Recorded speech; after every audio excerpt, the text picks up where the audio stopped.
नमस्ते दोस्तों। आज हम एक बार फिर आपके बीच लेकर आए हैं भगवान बुद्ध की एक प्रेरणादायक कहानी, जिनको सुनकर आप कभी भी ईश्वर खोजने के लिए नहीं भटकेंगे। दोस्तों, अगर यह स्टोरी आपको अच्छी लगे तो कमेंट में ज़रूर बताएं।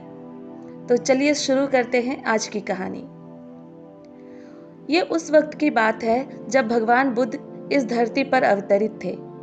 एक व्यक्ति जिसके पास धन दौलत की कोई कमी नहीं है, उसके साथ जीवन काटने वाली पत्नी और राम लक्ष्मण जैसे 2 बच्चे भी थे। उसके पास सब कुछ है। फिर भी एक दिन उस व्यक्ति के मन में भगवान को पाने की लालसा जगी। उसने सोचा कि मैंने बहुत सारा धन कमा लिया, अब कभी धन की कमी नहीं आएगी, पर मेरे पास ईश्वर नहीं है। मुझे ईश्वर के दर्शन करने हैं। उस व्यक्ति ने ईश्वर खोजने की ठान ली। फिर उसने कई सारे मंदिरों और धर्म स्थानों का निर्माण करवाया, पर उसे ईश्वर के दर्शन नहीं हुए। फिर उसने दान पुण्य करना शुरू कर दिया। उसके खजाने से कई सारा धन दान पुण्य में लगा दिया, फिर भी उसे ईश्वर नहीं मिले। फिर उसने सोचा कि अब मैं बड़े बड़े धामों के तीर्थ यात्रा करूंगा। उस व्यक्ति ने कई तीर्थ स्थानों के दर्शन किए। ऐसे ही 20 साल गुजर गए, पर उस व्यक्ति को ईश्वर नहीं मिले।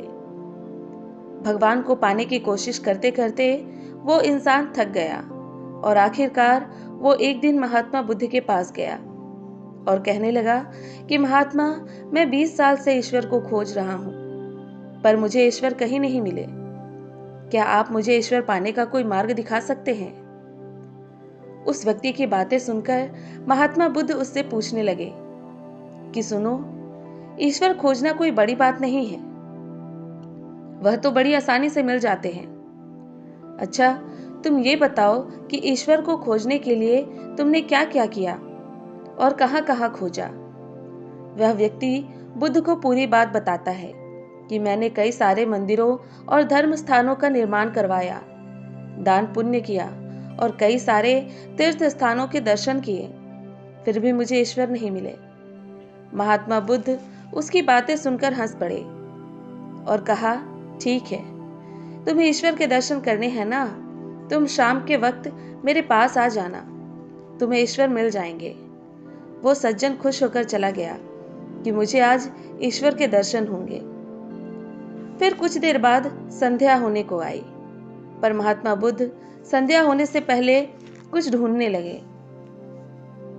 शिष्यों ने आकर पूछा कि गुरुजी, आप क्या ढूंढ रहे हैं? महात्मा बुद्ध ने बताया कि मेरे पास एक कीमती मोती था, परंतु वो कीमती मोती खो गया है, उसे ढूंढ रहा हूं। महात्मा बुद्ध की बात सुनकर शिष्य भी उस मोती को ढूंढने लग गए।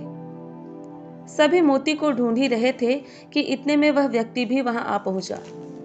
उसने देखा कि कुटिया के बाहर महात्मा बुद्ध और उनके शिष्य कुछ ढूंढ रहे हैं। उस व्यक्ति ने बुद्ध के पास जाकर पूछा कि गुरुजी, सब क्या ढूंढ रहे हैं? महात्मा बुद्ध ने बताया कि मेरा कीमती मोती खो गया है, उसे ढूंढ रहे हैं। यह सुनकर वह व्यक्ति उस खोए हुए मोती को पूरी लगन से ढूंढने लगा।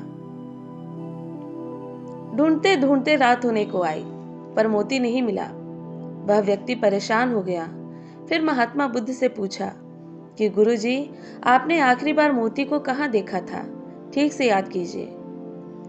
महात्मा बुद्ध सोचकर बताते हैं कि मैंने आखिरी बार मोती को कुटिया में के अंदर ही देखा था। यह सुनकर वह व्यक्ति थोड़ा गुस्सा हो गया और बुद्ध से कहने लगा, लगता है आप में थोड़ी सी भी अक्ल नहीं है। अगर मोती आपके कुटिया के अंदर गुम हुआ तो कुटिया के अंदर ही मिलेगा, ना कि बाहर। आप सब व्यर्थ में ही बाहर इधर उधर ढूंढ रहे हैं और मुझे भी अपने साथ ढूंढा रहे हैं। आप अपना तो समय व्यर्थ कर रहे हैं, पर दूसरों का भी समय व्यर्थ कर रहे हैं। फिर महात्मा बुद्ध उस व्यक्ति के सामने देखकर मुस्कुराने लगे। यह देखकर वह व्यक्ति बोला, महात्मा, आप हंस रहे हैं, मुझे कुछ समझ में नहीं आया। महात्मा बुद्ध ने बोला, वत्स, मैं तुम्हें यहाँ बुलाकर यही तो समझाना चाहता था कि जिस ईश्वर को तुम 20 सालों से बिना सोचे समझे इधर उधर ढूंढ रहे हो, उसे तुमने कभी अपने अंदर की कुटिया में खोजा ही नहीं। ईश्वर कभी खोजने से नहीं मिलते, उसके लिए तन मन पवित्र होना चाहिए, तभी ईश्वर के दर्शन होते हैं। अगर तुम ईश्वर के सच्चे दर्शन करना चाहते हो तो इधर उधर भटकना छोड़कर अपने अंतरात्मा में ध्यान लगाओ। ईश्वर तुम्हें वहीं मिलेंगे। अपने अंदर के ईश्वर को तुम देख लोगे तो हर जगह, हर इंसान में तुम्हें बस वही नजर आएंगे। महात्मा बुद्ध की अमृत भरी वाणी सुनकर उस व्यक्ति को अपनी गलती का एहसास हुआ और वह बुद्ध के चरणों में गिर पड़ा और माफी मांगते हुए कहा कि मैं व्यर्थ में ही इधर उधर भटक रहा था। वास्तव में तो ईश्वर हमारे अंदर ही है। दोस्तों, यह कहानी आपको कैसी लगी हमें कमेंट में जरूर बताएं। यह वीडियो आपको अच्छा लगे तो चैनल को लाइक, सब्सक्राइब और शेयर जरूर करें। धन्यवाद।